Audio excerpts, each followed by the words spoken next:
घर का वाहिद कफील भी रह गया है, घर में और बच्चा भी कोई नहीं है। ये वो बच्चा है जो बच गया है। इतनी देर में ना मेरा कज़न सोया हुआ था ऊपर, वो जिसकी वो वाली खबर है, वो नीचे भाग के आया है कि पता नहीं क्या हुआ है।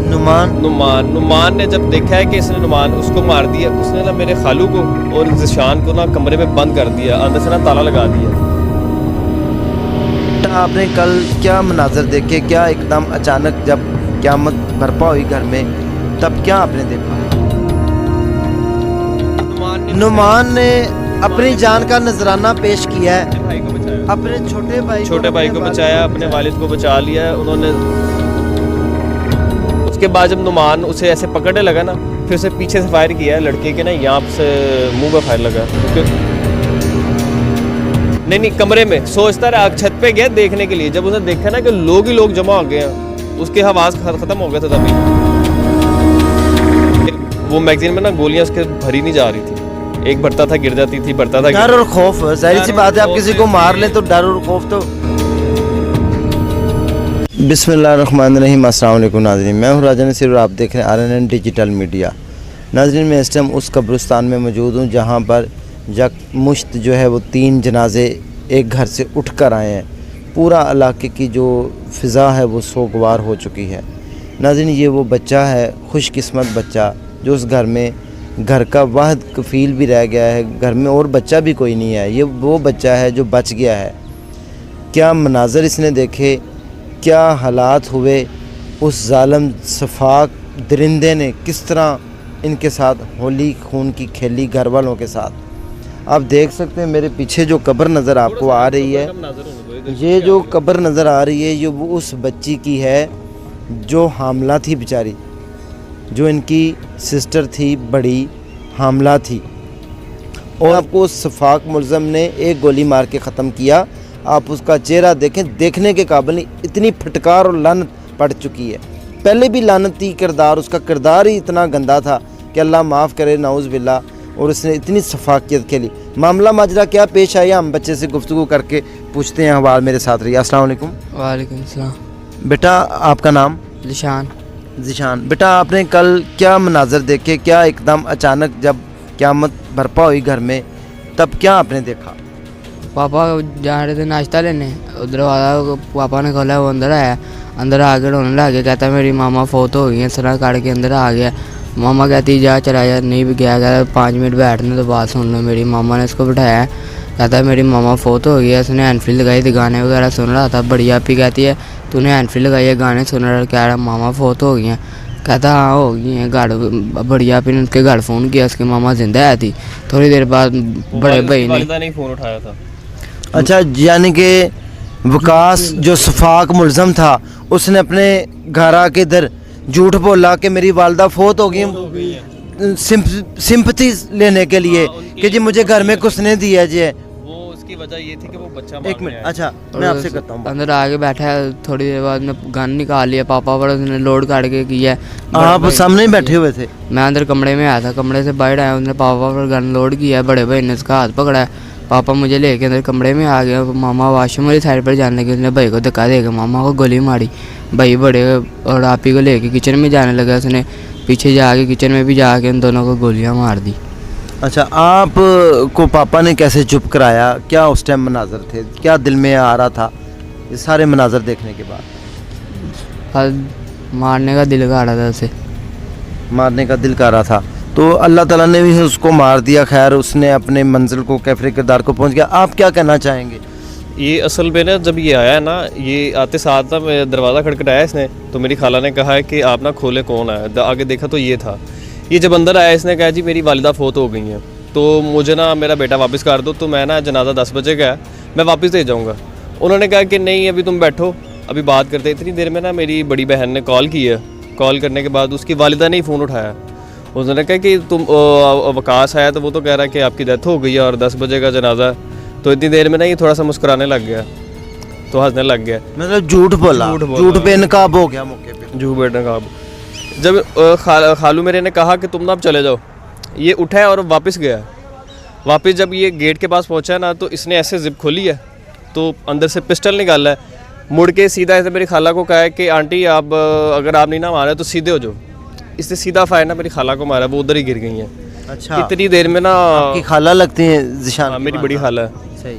मेरी फायरिंग की जब आवाज़ हुई है ना, मेरी जो इसकी बड़ी बहन है उसकी बीवी साहब का जो बीवी थी वो बच्चे लेके ना वो भाग गई है सामने वाले के घर, उसके पीछे उसने 2 फायर किए हैं। उसको भी यानी कि फायरिंग करने की कोशिश की है, मारने की कोशिश उसको भी मारने की कोशिश की। वकास ने अपनी बीवी के ऊपर भी फायर खोले, जो डाउट एक नज़र आ रहा था, लेकिन वो एकदम निकल के अगले दूसरे घर में चली गई। उन्होंने कुंडी लगा ली, सामने वालों के घर भी फायरिंग किया उसने। अच्छा, इसके बाद सामने वालों के घर पे भी फायरिंग की?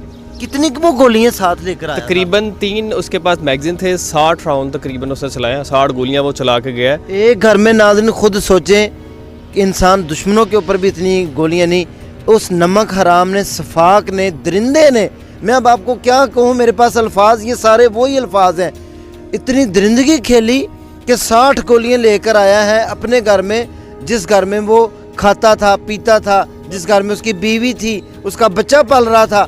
शर्म माननी चाहिए यार, कितना सफाक था वो दरिंदा। अब वो जिंदा होता तो हम उसको कुछ कहते, अब हम क्या कह सकते हैं, अल्लाह ही उसके लिए जो करेगा। उसके बाद जो सबसे दर्दनाक मनाजिर है ना वो है कि किचन में ना जो हामला थी मेरी कज़न, उसकी तरफ वो बड़ा है, उसने कुंडी लगा दी, उसने ना बड़ी ज़ोर से ना लात मार के ना कुंडी तोड़ दी है। कुंडी तोड़ने के बाद वो फ्रिज के पीछे छुपी हुई थी। उसने कहा कि तूने, मेरी क्या गलती, तेरी मेरी दुश्मनी क्या है, मुझे अल्लाह के लिए माफ़ कर दे, मेरे छोटे छोटे बच्चे हैं, मेरे पेट में भी बच्चा है। उसके कितने बच्चे थे? उसके 2 छोटे छोटे बच्चे हैं, एक 3 साल की बच्ची है, एक 1.5 साल का बच्चा है। तो उसने कहा कि मेरे पेट में बच्चा है, तो मुझे अल्लाह के लिए माफ़ कर दे। उसने उसकी ये बात सुन के तैश में आके उसके पेट पे 4 गोलियां मारी हैं पहले, फिर लास्ट में उसने यहाँ पे फायर किया लड़की उसको, हाँ उस बच्ची को। ये जिस बहना की कब्र है नाज़रीन, ये उनकी बात हो सकती है, ये बच्ची की, ये बच्ची की इतनी दर्दनाक मौत हुई। यकीन करें कि उसको पहले गोलियां मारी और उसके बाद यहाँ पे भी एक फायर मारा। इधर फायर लगा उसके लड़की के, यहाँ से बाहर आया। इतनी देर में ना मेरा कज़न सोया हुआ था ऊपर, वो जिसकी वो वाली खबर है, वो नीचे भाग के आया है कि पता नहीं क्या हुआ है।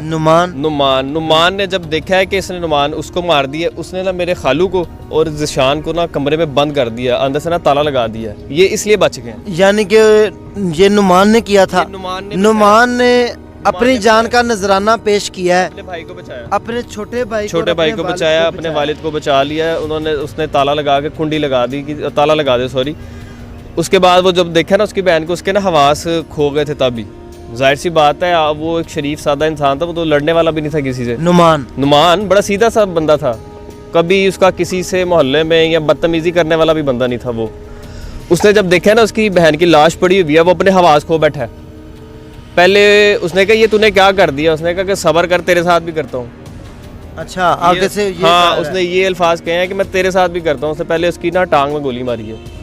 उसके बाद जब नुमान उसे ऐसे पकड़ने लगा ना, फिर उसे पीछे से फायर किया है, लड़के के ना यहाँ से मुंह पे फायर लगा, क्योंकि उसके ना दांत और इधर भी पीछे से निकल गया फायर, वो वाला आखिरी। जब उसने देखा कि ये सारे ठंडे हो गए हैं, उसके बाद ये मेरा जो कज़न है, ये कमरे पे बंद थे, इस तकरीबन उसने 2 राउंड तो अंदर किए हैं कि ये शायद ज़िंदा ना हो, लेकिन इतनी देर में ना इसकी चिल्लाने की आवाज़ आई है, उसे ये लगा कि ये भी मर गए हैं, ये बच्चे की, हाँ छोटे की चिल्लाने की आवाज़ आई। ये चाइल्डहुड ट्रॉमे में है बच्चा, आप देख सकते हैं, इसकी भी इतनी ज़्यादा उम्र नहीं है, मासूम है बेचारा, ये बेबस था, लाचार था, कुछ नहीं कर सकता था। बड़े भाई ने अपनी जान का नजराना पेश किया और अपने वालिद, अपने छोटे भाई को बचा लिया, वरना ये भी मौत की बींट चढ़ जाते उस दरिंदे सफाक मुलज़म के हाथों। उसका जो इरादा था ना, वो छोटे पूरे घर को मारने का था, क्योंकि उसने जब सबको मार दिया ना, तो उसने अपने घर इन्फॉर्म कर दिया कि मैं मारता जो तुसी आगे पीछे हो जाओ, मैं सारन मारता। उसका इरादा छोटे छोटे बच्चों को भी मारने का था, लेकिन वो उनकी किस्मत अच्छी थी या ज़िंदगी लंबी थी। वो मेरी जो बड़ी कज़न है ना, बहन मेरी, वो लेके भाग गई बच्चों को। वो जब आखिर में जो उसका इरादा था ना, वो ख़ुदकुशी का नहीं था, ये तो उसने मजबूरी में किया, वो तो भागना चाहता था। उसने देखा है कि बाहर जो इलाके में लोग इकट्ठे हो गए, क्योंकि मुसलसल 1.5 घंटा फायरिंग हुई है। अच्छा, 1.5 घंटा, ये सारा कुछ मामला अंदर 1.5 घंटा अंदर जो है लगातार 1.5 घंटा फायरिंग हुई है। उसे ये लगा था कि मैं भाग जाऊंगा। बाहर निकला, जब उन्होंने देखा ना कि आसपास लोग जमा हो गए हैं, छत वगैरह पे बाहर गिरदोनवा बड़े लोग जमा हो गए थे, फिर वो छत पे गया, टहलता रहा, सोचता रहा। सोचने के बाद उसने जो है ना, ये मोहल्लेदारों ने हमें बताया कि सोचने के बाद उसने ना एंड पे आके अपने ना दिमाग में गोली मार ली। उसने छत पे अपने आप को मारी? नहीं, कमरे में सोचता रहा, छत पे गया देखने के लिए। जब उसने देखा ना कि लोग ही लोग जमा हो गए हैं, उसके हवास खत्म हो गए थे तभी, वरना उसका इरादा भागने का था, खुदकुशी का नहीं था। वो फिर नीचे बैठक में आया? फिर वो नीचे आया, नीचे आके फिर वो एक मेन कमरे में गया। कमरे में जाके आखिर में ना उसने अपने आप को ना, ये जब उसने देखा कि बाहर पुलिस भी आ गई है, सब कुछ हो गया है, आखिर में आके उसने अपने आप को गोली मार ली। पुलिस वाले जब पहुंचे हैं तब वो अंदर ही था और जिंदा था, लेकिन उनको मुगालता ये था जिस तरह फायरिंग हुई ना कि एक बंदा नहीं 4-5 अफराद हो सकते हैं जिन्होंने फायरिंग की। यानी कि पुलिस वालों को ये डाउट लगा, ये डाउट उसने, इतनी ज्यादा फायरिंग हुई, इतने लोग मरे। मकार आदमी मकारियत, इसलिए वो ना बार बार फायरिंग ना 2-3 फायरिंग करता रहता था कि लोगों को पता लगे कि अंदर अभी भी है कोई। तो पुलिस को ये डाउट हुआ कि अंदर कम से कम ना 4-5 लोग हैं जिस तरह वो फायरिंग कर रहा था। तो पुलिस वाले छत फलांग के गए भी हैं। मेरे सबसे पहले जो मेरे एंटर हुए ना, मेरे खालू हुए, वो जब उन्हें पता लगा वो पिछली गली में थे, वो अपना पिस्टल लेके आए। मेरे कज़न वगैरह सारे आए हैं, लेकिन उन्हें मौका नहीं मिला अंदर जाने का। उससे पहले काम खत्म हो चुका था। मेरे खालू एंटर हुए अंदर, चिराग गुल हो चुके थे। बस नाजरीन, मैं अब आपको क्या बताऊं कि वो जो हंसता बसता घर था वो उजड़ चुका था। ये वो अल्फाज हैं, कुछ नहीं बचा। उस सफाक ने सफाकियत के साथ मारने के बाद सबको ख़त्म करने के इरादे पर आया था। 60 गोलियां लेकर घर में दाखिल हुआ है। कितना बड़ा नमक हराम होगा। मैं कहता हूं कि उसके लिए, ऐसे बंदे के लिए दुआ भी नहीं करनी चाहिए कि उसकी बख्शिश हो जाए। ऐसे बंदे के ऊपर फटकार अल्लाह की पड़नी और अल्लाह की पकड़ में आना है इसने। अल्लाह ताला माफ़ फरमाए। किसी बच्चे की, किसी इंसान की जान लेना, पूरी इंसानियत की जान लेना, और उसने तो कितनी जानें ली हैं। और वो वैसे भी क्राइम जो है उसका नहीं, उसके हवास ऐसे खो गए थे। जो ये सारा अहवाल जो है ना, मेरे खालू ने पूरा देखा है, क्योंकि वो ना अंदर से देख रहे थे, लेकिन वो बच्चे को बचाने के चक्कर में ना बाहर नहीं गए, क्योंकि उसने सबको तो मार दिया हुआ था। उससे यही था कि अंदर मर गया। बाद एक बंदा पिस्टल पे, वो असल में आखिर में आके इतना नर्वस हो गया हुआ था कि जब वो छत से, आपको बताया ना, नीचे जब आया तो उसके वो मैगजीन में ना गोलियां उसके भरी नहीं जा रही थी। एक भरता था, गिर जाती थी, भरता था। डर और खौफ, जाहिर सी बात है, आप किसी को मार लें तो डर और खौफ तो। हम कातिलों का इंटरव्यू करते हैं, वो कहते हैं जी अब हमारी नींद ही नहीं आई उसके बाद कभी। हाँ, तो उसके बाद कि आप किसी की जान लें और आप सुकून से बैठें। ये उसने मतलब ये ड्रामेबाजी नहीं की, मतलब ये उसने मजबूरी में फैसला इसलिए किया है कि मैं अगर किसी का ऑप्शन नहीं बचा, ऑप्शन कोई नहीं बचा था कि अब उन्होंने मुझे छोड़ना तो है ही, वरना वो इमोशनल, इसमें कोई स्टोरी नहीं है लड़के के हवाले से कि जी उसने अपने आप को इमोशनली शायद फायर कर लिया, उसने मजबूरी में किया। 2 साथी भी थे। अच्छा ये भी है कि यहाँ पे सुबह जब आया ना वो तकरीबन वाक़े से 1 घंटा पहले आया, क्योंकि हमें बाद में लोगों ने बताया कि जैसे यानी कि 8:15 बजे का नाश्ता किया उसने यहाँ पे आके। अच्छा, एक बंदे ने कहा ये सुबह ये नाश्ता कर रहा था मेरे पास, ये बंदा था, कहना ये नाश्ता था। एक बंदे ने बताया इनके घर में नाश्ता किया? नहीं, बाहर मतलब ये जो चने वाले नहीं लगे होते होटल वगैरह में, वहाँ पे उसने नाश्ता किया। एक बंदे ने बताया यार यहाँ पे टहल रहा था, वो होटल वाले ने बताया ये इतने बजे तो नाश्ता करके गया हमारे पास, मौके भी तलाश में था। असल में ना उसे यकीन पूरा था, उसका प्लान था, क्योंकि 60 गोलियां लाना, 3 मैगजीन लेके आना, और पिस्टल भी उसका सही था, मिस ही नहीं हुआ, कोई फायर नहीं उसका मिस हुआ। सब कुछ उसका वो तो ऐसे था कि वो जैसे का मंसूबा बना के आया था, इस तरह तो वो भी नहीं आते जिस तरह वो पूरी प्लानिंग के साथ आया था। हमें तो ये था कि शायद एक आधा मैगजीन हो तो वो ख़त्म हो जाता, क्योंकि काफ़ी गोलियां तो उसकी मिस भी हुई हैं जो उसने मेरी। हाँ, एंड में जब उसने सबको मार दिया ना तो मेरी खाला की सांसें चल रही थी। गया फिर वापस आया, उसने कहा कि तुम अभी भी नहीं मरी, फिर उसने 2 फायर और मारे। आपकी खाला को? मेरी खाला को, यानी कि मतलब साहब की बीवी को, उनकी वालिदा, नुमान की वालिदा को फिर मारा है। नुमान रात को तकरीबन 12 बजे ना मेरी बहनोई की। इन सबका कसूर क्या था? इनका कसूर ये था कि इन्होंने ना ये नाकाम बंदे को, निकम्मे बंदे से ना अपनी बहन की जान छुड़वा दी थी। ये कमाता खाता कुछ नहीं था, एक नंबर का फ्रॉडिया इंसान था, ठीक है। 7 साल उन्होंने इसे पाला। सबसे बड़ा कसूर ये था कि उन्होंने अल्लाह वास्ते, इससे पहले भी इसने अपना बच्चा किडनैप किया था, तो ये तकरीबन बच्चे को 1 हफ्ते बाद हमने छुड़वाया था इससे। हमारा कसूर ये था कि हमने इसको अल्लाह वास्ते माफ़ कर दिया था, मेरी खाला ने, कि चलो इसकी माँ आई थी, रहम खा लिया, रहम इसकी ये कसूर था उनका। ये सबसे बड़ा कसूर ये था, सबसे बड़ा। ये हमने कल बताई है अंकल ने बात। सबसे बड़ा कसूर है नुमान को। उस पर गुस्सा ये था कि जब इसे पहली दफ़ा हमने पकड़ा था ना, ये पुलिस स्टेशन में खड़ा गए और नुमान ने कहा कि तुम आए ना अपनी असल जगह पे। इसने तब भी इरादा कर लिया था, इसने कहा कि इसने धमकी लगाई, जैसे अमूमन लोग लगा देते हैं गुस्से में, कि मैं तेनू बाहर आवांगा तो वेख लांगा। इसने ये अल्फाज जो है ना अपनी ज़ुबान से कहे थे, तो हम उन्हें नहीं पता था कि ये इतना अभी ये लास्ट टाइम किस केस में अंदर था और बाहर आया? ये लास्ट सर इस पे अब पता चला है हमें भी, अब काफ़ी चीज़ें पता चली हैं कि इसके ऊपर ना पहले भी केस थे, चोरी के भी और फ्रॉड के भी थे। इसकी कई पहले भी शादी थी, वो भी इस पे केस था। हमें काफ़ी चीज़ें तो अब पता चली हैं। जो तफ्तीशी है ना इसका, उसके पास ही इसके केस आए हैं। ये इस तरह के फ्रॉडी इंसान था। तो इसके घर वाले किधर थे? घर वाले इसके भाग गए हमें, उन पे भी वो भी है शामिल तफ्तीश हैं, वो शामिल तफ्तीश वो भी हैं इसके घर वाले कौन भी। कौन है इसके घर में? कभी आया गया हो कुछ? इसके घर वालों ने इसे निकाला हुआ था, वो मिलते नहीं थे। इसके घर में हाँ, 2 भाई हैं इसके, एक वालदा है और एक सिस्टर है। तो ये कहाँ रहता था? ये रहता था 25 नंबर स्टॉप के पास ही आगे, यूसुफ बार जी।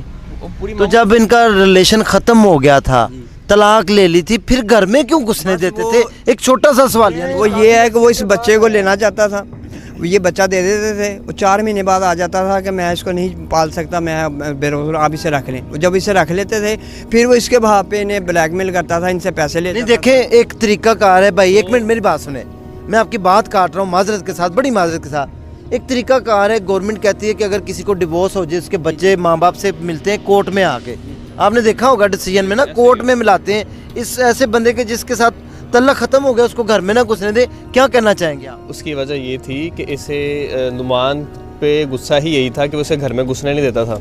ये ज़बरदस्ती आ जाता था। अब बंदा किसी को, वो शरीफ से लोग हैं, कभी किसी से झगड़ा नहीं करने वाले, तो वो ज़्यादा से ज़्यादा इसे मजम्मत करता था सिर्फ नुमान ही। 1-2 दफ़ा मेरा जो छोटा बहनोई है ना नुमान का, वो उसका झगड़ा भी, इसका शौहर, उसका भी झगड़ा जो हुआ है। बच्ची फोत हुई है उसके शोहर की उसके साथ भी झगड़ा हुआ है उसका।